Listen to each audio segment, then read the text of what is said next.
بسم اللہ الرحمن الرحیم۔ السلام علیکم ورحمۃ اللہ وبرکاتہ۔ معزز سامعین، ہم آپ کو ایک نئی ویڈیو میں خوش آمدید کہتے ہیں۔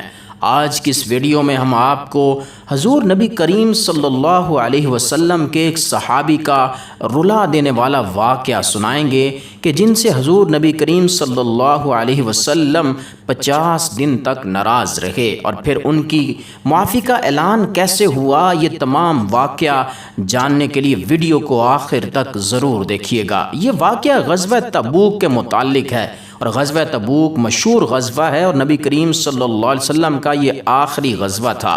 حضور اقدس صلی اللہ علیہ وسلم کو اطلاع ملی کہ روم کا بادشاہ مدینہ منورہ پر حملہ کرنے کا ارادہ کر رہا ہے اور بہت بڑا لشکر لے کر شام کے راستے سے مدینہ کو آ رہا ہے۔ اس خبر پر 5 رجب 9 ہجری پنجشنبہ کو نبی اکرم صلی اللہ علیہ وسلم اس کے مقابلے کے لیے مدینہ طیبہ سے روانہ ہو گئے۔ چونکہ زمانہ سخت گرمی کا تھا اور مقابلہ بھی سخت تھا، اس لیے حضور صلی اللہ علیہ وسلم نے صاف اعلان فرما دیا تھا کہ روم کے بادشاہ سے مقابلہ کے لیے چلنا ہے، تیاری کر لی جائے، اور حضور صلی اللہ علیہ وسلم نے خود اس کے لیے چندہ فرمانا شروع کیا۔ یہ وہی لڑائی ہے جس میں حضرت ابوبکر صدیق رضی اللہ تعالی عنہ گھر کا سارا سامان لے آئے، اور جب ان سے پوچھا گیا کہ گھر والوں کے لیے کیا چھوڑا تو فرمایا کہ ان کے لیے اللہ اور اس کے رسول صلی اللہ علیہ وسلم کو چھوڑ آیا ہوں۔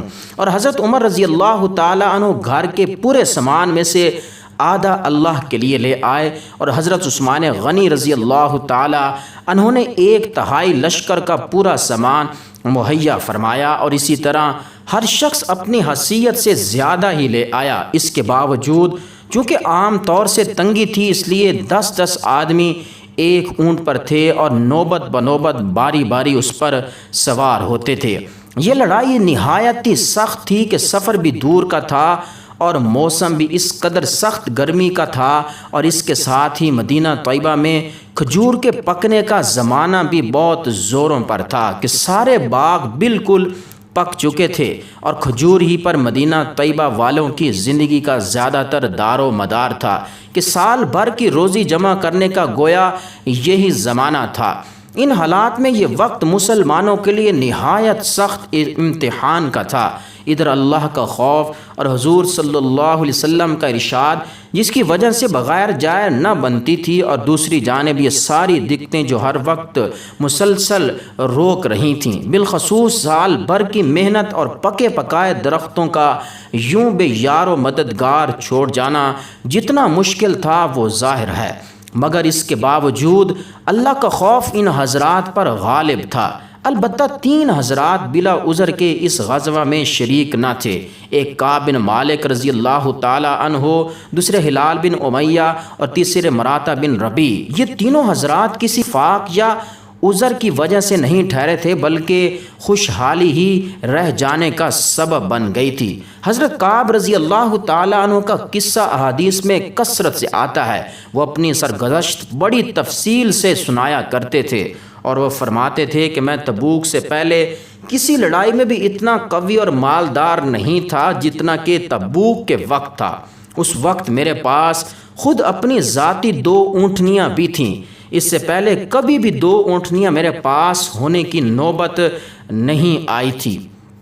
حضور اکرم صلی اللہ علیہ وسلم کی ہمیشہ عادت شریفہ یہ تھی کہ جس طرف لڑائی کا ارادہ ہوتا تھا آپ اس کا اظہار نہیں فرماتے تھے، بلکہ دوسری طرف کے احوال دریافت فرماتے تھے۔ مگر اس لڑائی میں چونکہ گرمی بھی شدید تھی اور سفر بھی دور کا تھا، اس کے علاوہ دشمنوں کی بھی بہت بڑی جماعت تھی، اس لیے آپ نے صاف اعلان فرما دیا تھا تاکہ لوگ بھرپور تیاری کر لیں۔ چنانچہ مسلمانوں کی اتنی بڑی جماعت حضور صلی اللہ علیہ وسلم کے ساتھ ہو گئی تھی کہ رجسٹر میں ان کا نام بھی لکھنا دشوار ہو گیا تھا، اور مجمع کی کثرت کی وجہ سے کوئی شخص اگر چھپنا چاہتا کہ میں نہ جاؤں اور پتہ بھی نہ چلے تو اس کے لیے دشوار نہ تھا۔ اس کے ساتھ ہی پھل بالکل پک رہے تھے۔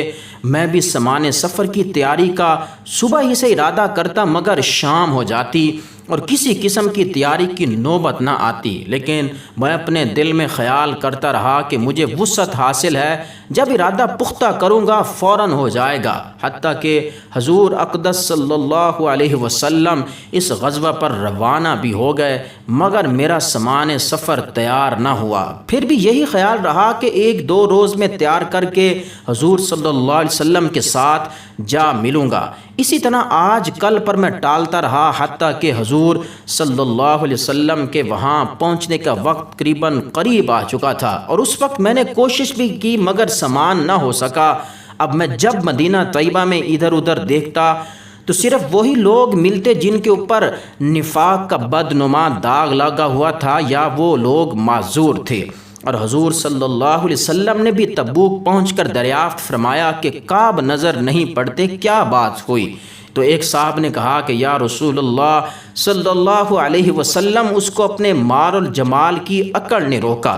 تو حضرت معاذ رضی اللہ تعالی عنہ نے فرمایا کہ تم نے غلط کہا، ہم جہاں تک سمجھتے ہیں وہ بھلا آدمی ہے، مگر حضور اقدس صلی اللہ علیہ وسلم نے بالکل سکوت فرمایا اور کچھ نہ بولے۔ حتیٰ کہ چند روز میں نے واپسی کی خبر سنی تو مجھے رنج اور غم سوار ہوا اور بڑا فکر ہوا۔ دل میں جھوٹے عذر آتے تھے کہ اس وقت کسی فرضی عذر سے حضور صلی اللہ علیہ وسلم کے غصے سے جان بچا لوں، پھر کسی وقت معافی کی درخواست کر لوں گا، اور اس بارے میں اپنے گھرانے کے ہر سمجھدار سے مشورہ بھی کرتا رہا۔ مگر جب مجھے معلوم ہو گیا کہ حضور صلی اللہ تعالی علیہ وسلم تشریف لے ہی آئے ہیں تو میرے دل نے فیصلہ کیا کہ بغیر سچ کے کوئی چیز نجات نہ دے گی، اور میں نے سچ عرض کرنے کی ٹھان ہی لی۔ حضور صلی اللہ تعالی علیہ وسلم کی عادت شریفہ یہ تھی کہ جب بھی آپ سفر سے واپس تشریف لاتے تو سب سے پہلے مسجد میں تشریف لے جاتے اور 2 رکعت تحیۃ المسجد پڑھتے، اور وہاں تھوڑی دیر تشریف رکھتے تاکہ لوگوں سے ملاقات فرما لیں۔ چنانچہ حسب معمول حضور نبی کریم صلی اللہ تعالی علیہ وسلم مسجد میں تشریف فرما تھے، اور منافق لوگ آ کر جھوٹے عذر کرتے اور قسمیں کھاتے رہے۔ حضور نبی کریم صلی اللہ تعالی علیہ وسلم ان کے ظاہر حال کو قبول فرماتے رہے اور باطن کو اللہ کے سپرد فرماتے رہے کہ اتنے میں بھی حاضر ہوا اور میں نے سلام عرض کیا تو حضور صلی اللہ علیہ وسلم نے ناراضگی کے انداز میں تبسم فرمایا اور مجھ سے اعراض فرمایا۔ میں نے عرض کیا کہ یا نبی اللہ، آپ نے اعراض فرما لیا، میں خدا کی قسم نہ تو منافق ہوں نہ مجھے ایمان میں کچھ تردد ہے۔ تو ارشاد فرمایا کہ آپ یہاں آؤ، تو میں قریب ہو کر حضور صلی اللہ علیہ وسلم کے پاس بیٹھ گیا۔ تو حضور صلی اللہ علیہ وسلم نے مجھے فرمایا کہ تجھے کس چیز نے روکا؟ کیا تو نے اونٹنیاں نہیں خرید رکھی تھیں؟ تو میں نے عرض کیا کہ یا رسول اللہ، اگر میں کسی دنیا دار کے پاس اس وقت ہوتا تو مجھے یقین ہے کہ میں اس کے غصے سے معقول عذر کے ساتھ خلاصی پا لیتا کہ مجھے بات کرنے کا سلیقہ اللہ تعالیٰ نے عطا فرمایا ہے، لیکن آپ صلی اللہ تعالیٰ علیہ وسلم کے متعلق مجھے معلوم ہے کہ اگر آج جھوٹ سے آپ صلی اللہ علیہ وسلم کو راضی کر لوں گا تو قریب ہے کہ اللہ جل جلالہ مجھ سے ناراض ہو جائیں گے، اور اگر آپ سے صاف عرض کر دوں تو آپ کو غصہ آئے گا، لیکن قریب ہے کہ اللہ جل شانہ کی پاک ذات آپ صلی اللہ تعالی علیہ وسلم کے عتاب کو ذیل فرما دے گی۔ اس لیے سچ ہی عرض کرتا ہوں کہ واللہ مجھے کوئی عذر نہیں تھا، اور جیسا فارغ اور وسعت والا میں اس غزوے کے وقت تھا کسی زمانے میں بھی اس سے پہلے نہیں ہوا تھا۔ حضور صلی اللہ تعالی علیہ وسلم نے ارشاد فرمایا کہ اس نے سچ کہا، پھر فرمایا کہ اچھا اٹھ جاؤ، تمہارا فیصلہ حق تعالی شانہ ہی فرمائیں گے۔ میں وہاں سے اٹھا تو میری قوم کے بہت سے لوگوں نے مجھے ملامت کی کہ تو نے اس سے پہلے کوئی گناہ نہیں کیا تھا، اگر تو کوئی عذر کر کے حضور اقدس صلی اللہ علیہ وسلم سے استغفار کی درخواست کرتا تو حضور صلی اللہ تعالی علیہ وسلم کا استغفار تیرے لیے کافی تھا۔ میں نے ان سے پوچھا کہ کوئی اور بھی ایسا شخص ہے جس کے ساتھ یہ معاملہ ہوا ہو؟ لوگوں نے بتلایا کہ 2 شخصوں کے ساتھ اور بھی یہی معاملہ ہوا ہے اور انہوں نے بھی یہی گفتگو کی جو تو نے کی ہے، اور یہی جواب ان کو ملا جو تجھے ملا ہے۔ ایک ہلال بن امیہ اور دوسرے مراتا بن ربی۔ میں نے دیکھا کہ 2 صالح شخص جو دونوں بدری تھے وہ بھی میرے شریک حال تھے۔ حضور اقدس صلی اللہ علیہ وسلم نے ہم تینوں سے بولنے کی ممانعت بھی فرما دی تھی کہ کوئی شخص ہم سے کلام نہیں کرے گا۔ یہ قاعدے کی بات ہے کہ غصہ اسی پر آتا ہے جس سے تعلق ہوتا ہے، اور تنبیہ اسی کو کی جاتی ہے جس میں اس کی اہلیت بھی ہو۔ جس میں اصلاح اور صلاح کی قابلیت ہی نہ ہو اس کو تنبیہ بھی کون کرتا ہے۔ کعب بھی یہ کہتے ہیں کہ حضور صلی اللہ تعالی علیہ وسلم کی ممانعت پر لوگوں نے ہم سے بولنا چھوڑ دیا تھا اور ہم سے اجتناب کرنے لگ گئے تھے، اور گویا کہ ہماری دنیا ہی بدل گئی تھی، حتیٰ کہ زمین باوجود اپنی وسعت کے مجھے تنگ معلوم ہونے لگی۔ سارے لوگ اجنبی معلوم ہونے لگے اور در و دیوار اوپرے بن گئے۔ مجھے سب سے زیادہ اس کا فکر تھا کہ میں اس حال میں اگر مر گیا تو حضور اقدس صلی اللہ تعالی علیہ وسلم میرے جنازے کی نماز بھی نہ پڑھائیں گے، اور خدا نخواستہ حضور صلی اللہ علیہ وسلم نے اگر اس دنیا سے پردہ فرما لیا تو میں ہمیشہ ہمیشہ کے لیے ایسا ہی رہوں گا، نہ مجھ سے کوئی کلام کرے گا اور نہ میری کوئی نماز جنازہ پڑھے گا۔ حضور صلی اللہ علیہ وسلم کے ارشاد کے خلاف کون کیا کر سکتا ہے؟ غرض ہم لوگوں نے 50 دن اسی حال میں گزارے کہ میرے دونوں ساتھی تو شروع ہی سے گھروں میں چھپ کر بیٹھ گئے تھے۔ میں سب سے قوی تھا اور میں چلتا پھرتا اور بازار میں جاتا، نماز میں شریک ہوتا، مگر مجھ سے بات کوئی بھی نہ کرتا۔ حضور اقدس صلی اللہ تعالی علیہ وسلم کی مجلس میں حاضر ہو کر سلام کرتا اور بہت غور سے خیال کرتا کہ حضور اقدس صلی اللہ تعالی علیہ وسلم کے لب مبارک جواب کے لیے ہلے یا نہیں۔ نماز کے بعد میں حضور صلی اللہ تعالی علیہ وسلم کے قریب ہی کھڑے ہو کر نماز مکمل کرتا تھا اور آنکھ چرا کر دیکھتا کہ حضور صلی اللہ علیہ وسلم مجھے دیکھتے بھی ہیں یا نہیں۔ جب میں نماز میں مشغول ہوتا تو حضور اقدس صلی اللہ تعالی علیہ وسلم مجھے دیکھتے، اور جب میں ادھر متوجہ ہوتا تو حضور اقدس صلی اللہ تعالی علیہ وسلم منہ پھیر لیتے اور میری جانب سے اعراض فرما لیتے۔ غرض یہی حالات گزرتے رہے اور مسلمانوں کا بات چیت بند کرنا مجھ پر بہت ہی بھاری ہو گیا تھا، تو میں حضرت ابو قتادہ رضی اللہ تعالیٰ کی دیوار پر چڑھا۔ وہ میرے رشتے میں چچا زاد بھائی بھی تھے اور مجھ سے تعلقات بھی بہت ہی زیادہ تھے۔ میں نے اوپر چڑھ کر انہیں سلام کیا، انہوں نے سلام کا جواب نہ دیا۔ میں نے ان کو قسم دے کر پوچھا کہ کیا تمہیں معلوم نہیں کہ مجھے اللہ اور اس کے رسول صلی اللہ تعالی علیہ وسلم سے سچی محبت ہے؟ انہوں نے اس کا بھی جواب نہ دیا۔ میں نے دوبارہ قسم دی اور دریافت کیا، وہ پھر بھی چپ ہی رہے۔ میں نے تیسری مرتبہ پھر قسم دے کر پوچھا تو انہوں نے فرمایا کہ اللہ جانے اور اللہ کا رسول جانے۔ یہ کلمہ سن کر میری آنکھوں سے آنسو نکل پڑے اور میں وہاں سے واپس لوٹ آیا۔ اسی دوران میں ایک مرتبہ مدینہ کے بازار میں جا رہا تھا کہ ایک قبطی کو جو نصرانی تھا اور شام سے مدینہ منورہ اپنا غلہ فروخت کرنے آیا تھا، یہ کہتے ہوئے میں نے سنا کہ کوئی کعب بن مالک کا پتہ بتا دے، تو لوگوں نے اس کو میری طرف اشارہ کر کے بتایا کہ یہ کعب بن مالک ہے۔ تو وہ میرے پاس آیا اور غسان کے کافر بادشاہ کا خط اس نے مجھے لا کر دیا۔ اس میں لکھا تھا کہ ہمیں معلوم ہے کہ تمہارے آقا نے تم پر ظلم کر رکھا ہے اور تمہیں اللہ ذلت کی جگہ نہ رکھے اور نہ ضائع کرے، تم ہمارے پاس آ جاؤ، ہم تمہاری مدد کریں گے۔ دنیا کا قاعدہ ہوتا ہے کہ کسی بڑے کی طرف سے اگر چھوٹوں کو تنبیہ ہوتی ہے تو ان کو بہکانے والے اور زیادہ کھونے کی کوشش کیا کرتے ہیں اور خیر خواہ بن کر اس قسم کے الفاظ سے اشتعال دیا کرتے ہیں۔ کعب رضی اللہ تعالیٰ عنہ کہتے ہیں کہ میں نے یہ خط پڑھ کر انا للہ و انا الیہ راجعون پڑھی کہ میرے حالت یہاں تک پہنچ گئی ہے کہ کافر بھی مجھ میں طمع کرنے لگے ہیں اور مجھے اسلام تک سے ہٹانے کی تدابیریں کر رہے ہیں۔ یہ ایک اور مصیبت تھی اور میں اس خط کو لے کر میں نے اس کو ایک تندور میں جا کر جلا دیا اور حضور اقدس صلی اللہ تعالی علیہ وسلم سے جا کر عرض کیا کہ یا رسول اللہ صلی اللہ تعالی علیہ وسلم، آپ کے اعراض کی وجہ سے میری یہ حالت ہو گئی ہے کہ کافر مجھ میں طمع کرنے لگے ہیں۔ اسی حالت میں 40 روز ہم پر گزر گئے تھے۔ حضور صلی اللہ علیہ وسلم کا قاصد میرے پاس حضور اقدس صلی اللہ تعالی علیہ وسلم کا یہ ارشاد مبارک لے کر آیا کہ اپنی بیوی کو بھی چھوڑ دو۔ میں نے دریافت کیا کہ کیا منشا ہے، اس کو طلاق دے دوں؟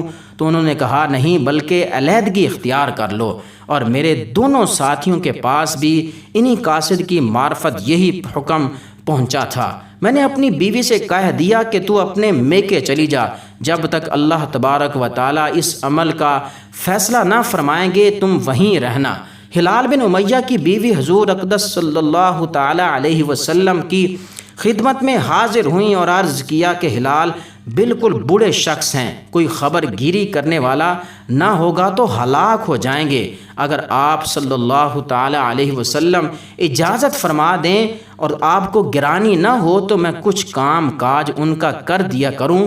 تو حضور اقدس صلی اللہ تعالی علیہ وسلم نے فرمایا کہ کر دیا کرو، کوئی مذائقہ نہیں، لیکن صحبت نہ کرنا۔ انہوں نے عرض کیا کہ یا رسول اللہ صلی اللہ تعالی علیہ وسلم، اس چیز کی طرف ان کو میلان بھی نہیں ہے۔ جس روز سے یہ واقعہ پیش آیا ہے آج تک ان کا وقت روتے ہی گزر جاتا ہے۔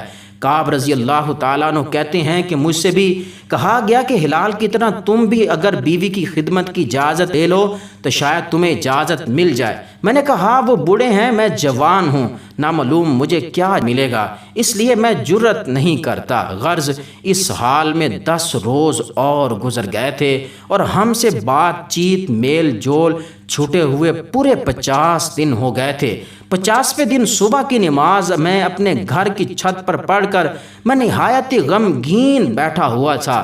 زمین مجھ پر بالکل تنگ ہو گئی تھی اور زندگی دو بھر ہو رہی تھی کہ صلاح پہاڑ کی چوٹی پر سے ایک زور سے چلانے والے آدمی نے آواز دی کہ اے کعب، تجھے خوشخبری ہو۔ میں اتنا ہی سن کر سجدے میں گر گیا اور خوشی کے مارے میں زور زور سے رونے لگا اور سمجھا کہ تنگی دور ہو گئی ہے۔ حضور اقدس صلی اللہ تعالی علیہ وسلم نے صبح کی نماز کے بعد ہماری معافی کا اعلان فرمایا، جس پر ایک شخص نے تو پہاڑ پر چڑھ کر زور سے آواز دی، وہ سب سے پہلے مجھ تک پہنچ گئی۔ اس کے بعد ایک صاحب گھوڑے پر سوار ہو کر بھاگے بھاگے آئے اور میں نے جو کپڑے پہن رکھے تھے وہ نکال کر بشارت دینے والے کی نظر کر دیے، اور خدا کی قسم ان دونوں کپڑوں کے سوا اور کوئی کپڑا اس وقت میری ملک میں نہ تھا۔ اس کے بعد میں نے 2 کپڑے مانگے ہوئے پہنے اور حضور اقدس صلی اللہ تعالی علیہ وسلم کی خدمت میں حاضر ہوا۔ اس طرح میرے دونوں ساتھیوں کے پاس بھی خوشخبری لے کر لوگ پہنچے۔ میں جب مسجد نبوی میں حاضر ہوا تو وہ لوگ جو خدمت اقدس میں حاضر تھے مجھے مبارکباد دینے کے لیے دوڑے، اور سب سے پہلے حضرت ابو طلحہ رضی اللہ تعالی عنہ نے بڑھ کر مجھے مبارکباد دی اور مجھے مصافحہ کیا، جو ہمیشہ مجھے یاد رہے گا۔ میں نے حضور اقدس صلی اللہ تعالی علیہ وسلم کی بارگاہ میں جا کر سلام عرض کیا تو چہرہ انور کھل رہا تھا اور خوشی کے انوار چہرے سے ظاہر ہو رہے تھے۔ حضور اقدس صلی اللہ تعالی علیہ وسلم کا چہرہ مبارک خوشی کے وقت چاند کی طرح سے چمکنے لگتا تھا۔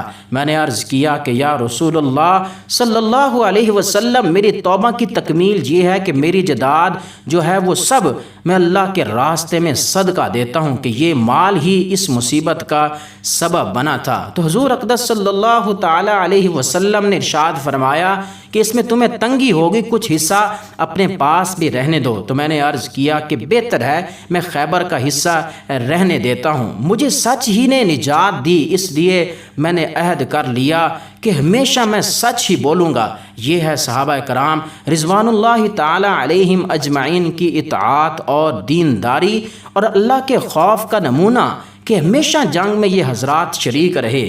ایک مرتبہ کی غیر حاضری پر کیا کیا عتاب ہوا اور اس کو کس فرما برداری سے برداشت کیا کہ 50 دن رو کر گزار دیے، اور مال جس کی وجہ سے یہ واقعہ پیش آیا تھا وہ سب کا سب صدقہ کر دیا، اور کافروں نے طمع دلائی تو بجائے مشتعل ہونے کے اور زیادہ پیشمان ہوئے، اور اس کو بھی اللہ کا عتاب اور حضور اقدس صلی اللہ علیہ وسلم کے اعراض کی وجہ سمجھا کہ میرا دین کا ذوف اس درجے تک پہنچ گیا کہ کافروں کو اس کی طمع ہونے لگی کہ وہ مجھے بے دین بنا دیں۔ ہم لوگ بھی مسلمان ہیں اور اللہ اور اس کے رسول پاک صلی اللہ تعالی علیہ وسلم کے ارشادات بھی ہمارے سامنے ہیں۔ بڑے سے بڑا حکم نماز ہی کو لے لیجئے کہ ایمان کے بعد اس کے برابر کوئی بھی چیز نہیں ہے۔ کتنے آدمی ہیں جو اس حکم کی تعمیل کرتے ہیں، اور جو کرتے ہیں وہ بھی کیسی کرتے ہیں۔